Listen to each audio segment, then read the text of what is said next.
सोमनाथ स्वाभिमान पर्व का आज आखिरी दिन था और इस मौके पर सोमनाथ में शौर्य यात्रा निकाली गई। इस दौरान दिखी तस्वीरें विहंगम थी। प्रधानमंत्री नरेंद्र मोदी ने सोशल मीडिया पर पोस्ट करके कहा है कि जगह जगह शिव भक्तों का जोश और उल्लास आनंद से भर देने वाला था। इसमें नारी शक्ति ने जिस तरह से बढ़ चढ़कर भागीदारी ली, उसने पूरे वातावरण को और ज्यादा गरिमामय बना दिया। आज चौथे दिन की ये खास तस्वीर हम आपको दिखा रहे हैं। मंदिर में किस तरीके से जलाभिषेक हुआ है। शौर्य यात्रा में प्रधानमंत्री नरेंद्र मोदी और आसपास बड़ी संख्या में पहुंचे हुए लोगों को देखिए आप।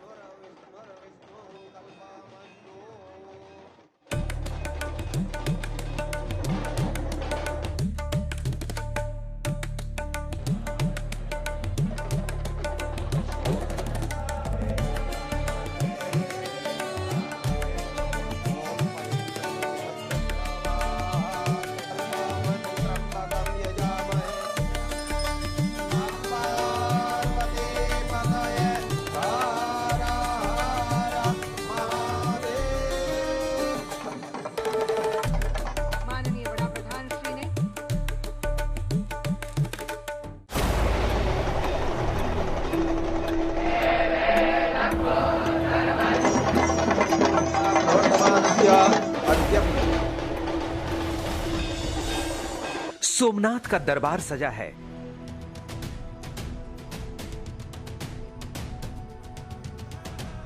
ये स्वाभिमान पर्व के रंग है।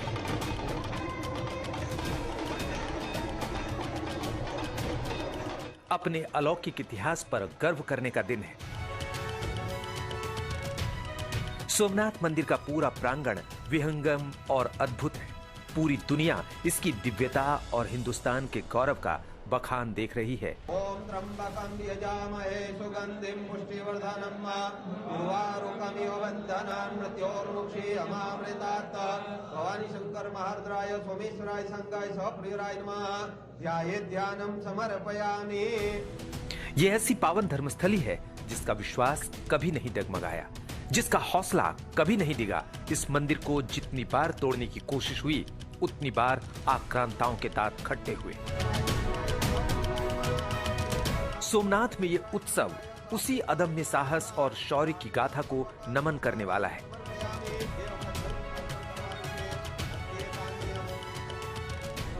नया साल 2026 बेहद खास है।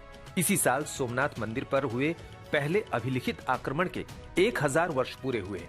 ये मौका है उस साहस को याद करने और उन्हें सम्मान देने का, जिसकी बदौलत आक्रांताओं को सबक सिखाया गया।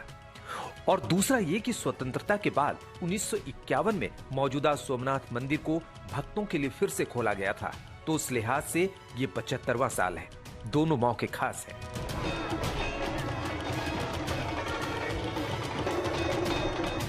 इन दोनों खास अवसर को नमन करने के लिए 4 दिनों का ये सोमनाथ स्वाभिमान पर्व मनाया गया।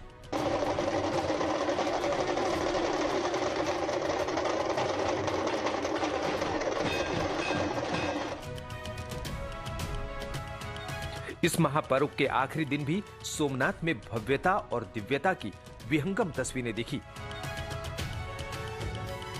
आज वहां सबसे पहले शौर्य यात्रा निकाली गई। इसमें 108 घोड़ों का प्रतीकात्मक जुलूस निकाला गया तो मानो पूरा गुजरात उमड़ आया। इस खास मौके के गवाह प्रधानमंत्री मोदी भी बने। वो खुद हाथों में डमरू लेकर इस शौर्य यात्रा में शामिल हुए। करीब 2 किलोमीटर लंबी इस शौर्य यात्रा के लिए हजारों की भीड़ पहुंची। पीएम मोदी ने सबका अभिवादन किया।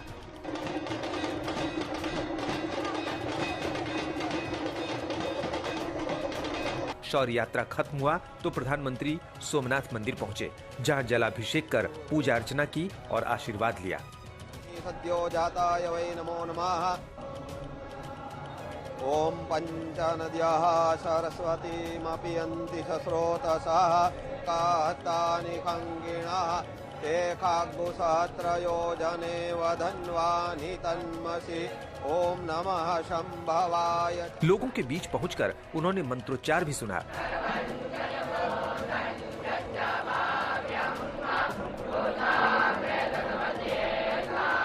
तो कलाकारों के बीच जाकर उनकी हौसला अफजाई भी की।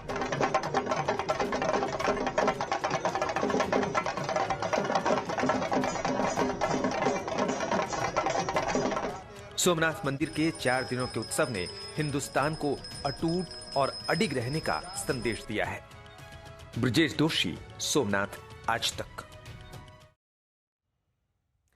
प्रधानमंत्री नरेंद्र मोदी ने सोमनाथ में एक जनसभा को संबोधित करते हुए कहा कि मंदिर पर हमले से जुड़े क्रूर इतिहास को छुपाने की कोशिश की गई।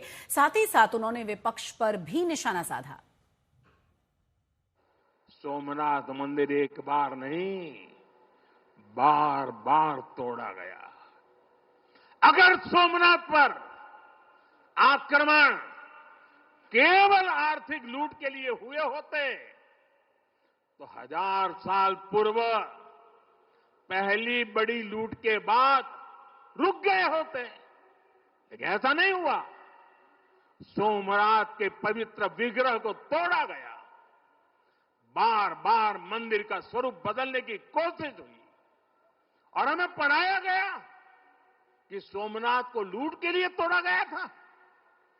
नफरत, अत्याचार और आतंक का असली क्रूर इतिहास हमसे छिपाया गया। हमारे देश में वो ताकतें मौजूद है, पूरी तरह सक्रिय है, जिन्होंने सोमनाथ पुनर्निर्माण का विरोध किया। आज तलवारों की जगह दूसरे कुत्सित तरीकों से भारत के खिलाफ षड्यंत्र हो रहे हैं और इसलिए हमें ज्यादा सावधान रहना है। हमें खुद को शक्तिशाली बनाना है। हमें एक रहना है। तलवार की नोक पर कभी दिलों को नहीं जीता जा सकता।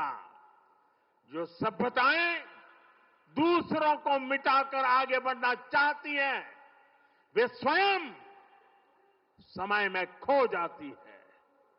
इसलिए भारत ने दुनिया को ये नहीं सिखाया कि दूसरे को हराकर कैसे जीता जाए, बल्कि ये सिखाया कि कैसे दिलों को जीतकर जिया जाए।